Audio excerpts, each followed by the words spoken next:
over. What?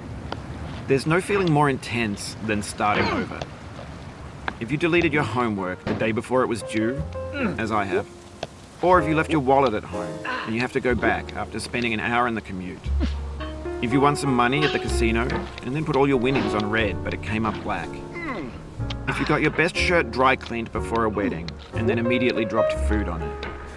If you won an argument with a friend and then later discovered that they just returned to their original view. Starting over is harder than starting up.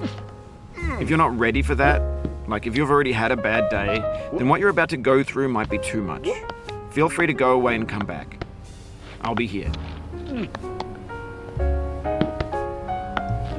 Alright, thanks for coming with me on this trip. I'll understand if you have to take a break at any point.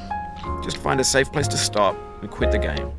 Don't worry, I'll save your progress, always, even your mistakes. This game is a homage to a free game that came out in 2002, titled Sexy Hiking. The author of that game was Jazuo, a mysterious Czech designer who was known at the time as the father of B games. And B games are rough assemblages of found objects. Designers slap them together very quickly and freely, and they're often too rough and unfriendly to gain much of a following. They're built more for the joy of building them than as polished products.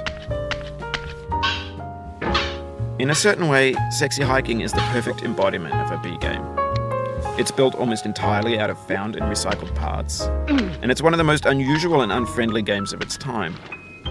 In it, your task is simply to drag yourself up a mountain with a hammer. And that act of climbing, in the digital world or in real life, has certain essential properties that give the game its flavor. No amount of forward progress is guaranteed. Some cliffs are too sheer or too slippery. And the player is constantly, unremittingly in danger of falling and losing everything.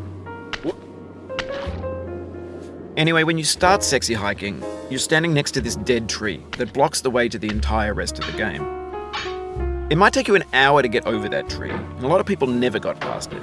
You prod and you poke at it, exploring the limits of your reach and your strength, trying to find a way up and over. And there's a sense of truth in that lack of compromise.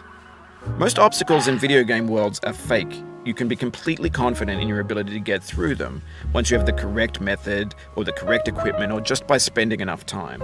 In that sense, every pixelated obstacle in Sexy Hiking is real. The obstacles in Sexy Hiking are unyielding, and that makes the game uniquely frustrating. But I'm not sure Jazuo intended to make a frustrating game. The frustration is just essential to the act of climbing, and it's authentic to the process of building a game about climbing. A funny thing happened to me as I was building this mountain. I'd have an idea for a new obstacle, and I'd build it, test it, and it would usually turn out to be unreasonably hard. But I couldn't bring